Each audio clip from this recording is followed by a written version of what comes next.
Good morning to all of you and welcome to your channel GK facts current में। Guys आज date है 1 दिसंबर और जानेंगे आज 1 दिसंबर से डेली मॉर्निंग वोकेब क्लास। और आज आपको पता है कि 1 दिसंबर और याद रखना न्यू मंथ है। क्या है आज जो है न्यू मंथ है और आज से जितना भी पढ़ना है, ठीक है, जितना आज एक गोल बनाइए कि दिसंबर तक तो बढ़िया से पढ़ना है। फिर जनवरी की 1 तारीख को एक गोल बनाइए या फिर मतलब कि जो मंथ की जो लास्ट में होती है उसको एक अपना गोल बनाइए, जो भी बनाना हो, ठीक है। चाहे 3-3 दिन का गोल बनाइए या फिर हफ्ते का या फिर 15 डेज या मंथली का, क्योंकि गोल तो आपको बनाना पड़ेगा कि मुझे इतना पोर्शन जो है इस मंथ के अंदर अंदर कवर करना है, ठीक है। साथ ही इसका जो पीडीएफ का लिंक है वो मैंने आप सभी को डिस्क्रिप्शन बॉक्स में दे दिया है, वहाँ से आप लोग डाउनलोड कर सकते हैं। और जो न्यू स्टूडेंट्स है वो चैनल को सब्सक्राइब एंड शेयर करना ना भूलें।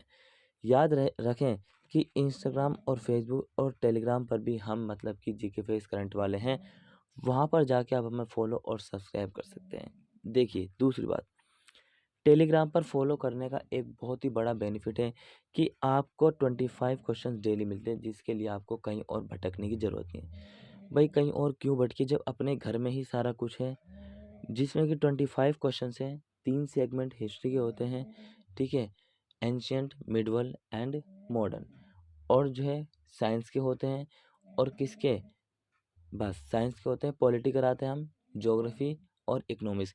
ये आपको जो है 5 सब्जेक्ट कराते हैं और इनके जो बटे हुए सेगमेंट है, जो भी सब्जेक्ट उसको उसके अकॉर्डिंग डेट वाइज कराते हैं, जिसका मतलब कि ancient, medieval and modern so statement के साथ होते हैं। और उसके बाद एक डीपली एनालाइज भी उसमें हुआ होता है, जब लास्ट में आंसर के बाद आप शो ऑफ करोगे, ठीक है। सो ये आपने ध्यान रखना है। चलिए अब बात कर लेते हैं नेक्स्ट वोकेब की, जो हमारी क्या है नेक्स्ट वोकेब।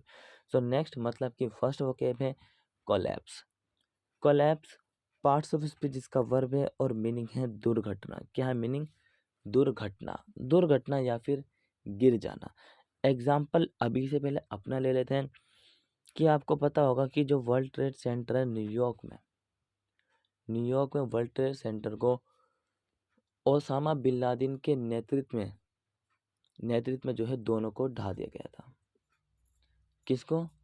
दोनों को ढा दिया गया था। और जिसमें जो है जो पहले वाला मतलब कि जो पहले जो उसके नॉर्थ टावर से जो टकराया था प्लेन, उसको अल सईद अत्ता ने मतलब कि उसमें प्लेन को दे मारा था। सो याद रखिए कोलैप्स कर जाना, बिल्डिंग का कोलैप्स। सो ठीक है। इंग्लिश मीनिंग, ये तो कोलैप्स का हुआ हिंदी मीनिंग दुर्घटना, लेकिन इंग्लिश मीनिंग भी तो पता होना चाहिए। To break apart, to fall or shrink together abruptly and completely, पूरी तरीके से गिर जाना या फिर सिकुड़ जाना। कोई दिक्कत? पूरी तरीके से गिर जाना या फिर सिकुड़ जाना ही क्या है, कोलैप्स को कहा जाता है। Example, he collapsed following a vigorous exercise session at his home. उन्होंने अपने घर पर जो है बहुत जोरदार व्यायाम किया और जिससे कि बाद में वे गिर गए। कितना ईजी है। लेकिन अगर इसमें मैं आपको बताऊं कि इस एग्जाम्पल में आपने कौन सा वर्ड डिफिकल्ट है जिसको याद रखना है, collapse, vigorous, collapse and vigorous.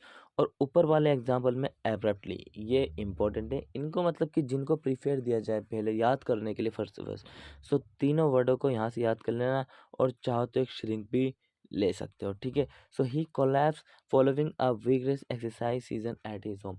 उनवे मतलब कि अपने घर में जोरदार व्यायाम कर रहे थे और उसके बाद वे गिर गए, ठीक है। एग्जाम्पल डिस्कस कर लिया। चलिए बात करते हैं अब सिनोनिम्स की, जो इसके रिश्तेदार या फिर क्या मतलब कि सिमिलर वर्ड है, ठीक है। आप ऐसे ही बोल सकते हैं जो इसके रिलेटिव है। देखिए स्लम्प आकस्मिक पतन और क्रम्बल टुकड़े टुकड़े। क्या है? टुकड़े टुकड़े। सो ये याद रहेगा आपको। नेक्स्ट देखें क्रेडिबिलिटी। पार्ट्स ऑफ स्पीच जिसका नाउन है और मीनिंग है विश्वसनीयता। क्या है meaning?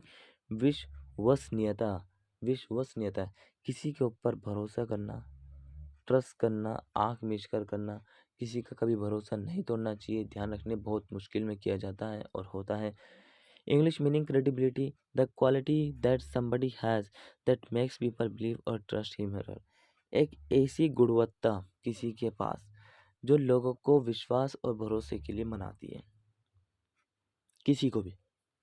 Example, the fact that someone can be believe और ट्रस्टेड, ये तथ्य जो है किसी को भी भरोसा और विश्वास बना सकती है, भरोसे व लायक और विश्वास मतलब कि बना सकती है। ठीक है, नेक्स्ट ये है इसके सिनोनिम्स, जो कि दो सिनोनिम्स दिए हुए हैं, ट्रस्ट वर्दीनेस विश्वसनीयता एंड रिलायबिलिटी विश्वास के लायक या फिर भरोसे के लायक। ठीक है, भरोसे के लायक या फिर विश्वसनीय। क्लियर है? यहाँ तक उम्मीद करता हूँ कि आपको समझ में आ गया। अगर कोई डाउट्स है तो उसे कमेंट सेक्शन में कमेंट करके बताएं, और अगर किसी प्रकार की प्रॉब्लम हो तो उनको आप टेलीग्राम पे शेयर कर सकते हैं। याद रहे डेली 5 सेंटेंस आपने बनाने हैं, इसको भूलना नहीं है। ठीक है, और फ्राइडे सैटरडे को 2 क्लास जो मोस्ट इंपॉर्टेंट है, 2 बजे और 7 बजे करंट अफेयर की 2 क्लास इंपॉर्टेंट और short video very important, and 8 बजे जो वोकेब मैं करा रहा हूँ वो भी बहुत ज़्यादा इंपॉर्टेंट है। नेक्स्ट है हार्शर, पार्ट्स ऑफ स्पीच इसका एडजेक्टिव है और मीनिंग है कठोर। क्या है मीनिंग? कठोर इसका मीनिंग है। So very strict and unkind, बहुत क्रूर और जो है निर्दय, जो दया न खाता है। एग्जाम्पल है the wind was harsher colder than it was just a few minutes, हवा अभी पहले की तुलना में बहुत ज़्यादा ठंडी थी। पहले की तुलना में जो है हवा बहुत ठंडी थी। ठीक है बच्चों, क्लियर है? बहुत इंपॉर्टेंट है। नेक्स्ट हमारा है रेस्पिंग। रेस्पिंग का मतलब होता है छीलन। क्या मतलब होता है? रेस्पिंग का मतलब होता है छीलन, जिसको कह सकते हैं कठोर, कह सकते हैं लड़ाकू, कह सकते हैं। और स्ट्राइडिंग का मतलब होता है सुनने में कड़ा। स्ट्राइडेंट का मतलब होता है सुनने में कड़ा, सुनने में कड़ा। ठीक है, सो इसको आपने ध्यान रखना है। चलिए नेक्स्ट बात करते हैं ब्रूटल। पार्ट्स ऑफ स्पीच इसका एडजेक्टिव है और मीनिंग है क्रूर। क्रूर फैलाना, क्रूरता फैलाना, जैसे कि एडोल्फ हिटलर ने फैलाई थी विश्व के अंदर सेकेंड वर्ल्ड वॉर में। सो देखिए क्रूर एंड वायलेंट, उससे पहले भी क्रूर और हिंसा, क्रूर और हिंसा। Example, the brutal attack on the young man left him with a broken jaw and eyes।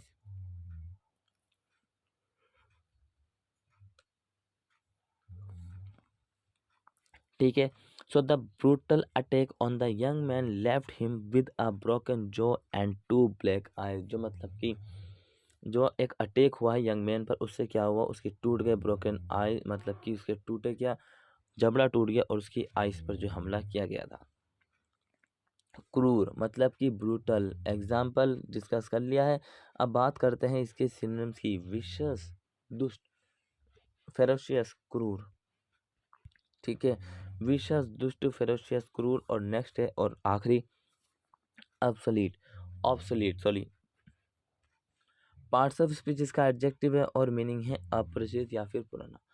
आप एग्जाम्पल देखिए, क्या आज आपने देखा जो ओल्ड सिक्के होते हैं उनको कोई दुकानदार लेता है? नहीं, बिकते हैं, उनकी कीमत अच्छी खासी किसी को पता नहीं है, लेकिन दुकान वाले उसको नहीं लेते। ठीक है, तो यहाँ पर देखिए इंग्लिश मीनिंग है इसका नो लॉन्गर यूज और नीडेड, लंबे समय तक यूज और जो जिसकी ज़रूरत नहीं है। Example, new technology has rendered my old computer obsolete, नई टेक्नोलॉजी ने, ठीक है, मेरी जो मेरा जो पुराना कंप्यूटर था उसको अप्रचलित कर दिया है। नई टेक्नोलॉजी ने मेरे पुराने कंप्यूटर को अप्रचलित कर दिया है। सिनोनिम से आउटडेटेड, एंटीक्वेटेड। आउटडेटेड डेट के बाद, ठीक है, और एंटीक्वेटेड यह आपने ध्यान रखना है। इसका मतलब होता है पुराने ढंग का। क्या मतलब होता है? पुराने ढंग का। ठीक है, सो भाई आज की जो गाइस हमारी वोकेब की क्लास थी वो यहीं तक थी। उम्मीद करता हूँ क्लास इन्फॉर्मेटिव लगी होगी। साथ ही दोस्तों ये जो वोकेब है ना, ये आपको जो है एग्ज़ाम में हेल्प जरूर करेगी। ठीक है, ये वोकेब प्रीवियस ईयर और जो आने वाले एग्ज़ाम के लिए जो इम्पोर्टेंट वोकेब होती है वही होती है जो कि इम्पोर्टेंट और आपके लिए।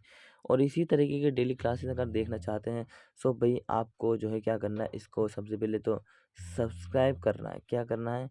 सब्सक्राइब करना है और शेयर करना है और कमेंट करना। और भाई ये अपने ही घर है जीके फैक्ट्स करंट, इस पर ही टेलीग्राम को ज्वाइन कर लीजिए। और जो मतलब कि अगर आपको जो है किसको जो जीके उसको स्ट्रॉन्ग करनी है, सो अपने घर में ही रहिए, बाहर जो है मतलब कि नज़र ना डालें, क्योंकि अपने घर में बहुत ज़्यादा मटेरियल है जो कम है लेकिन बढ़िया है, याद रखना।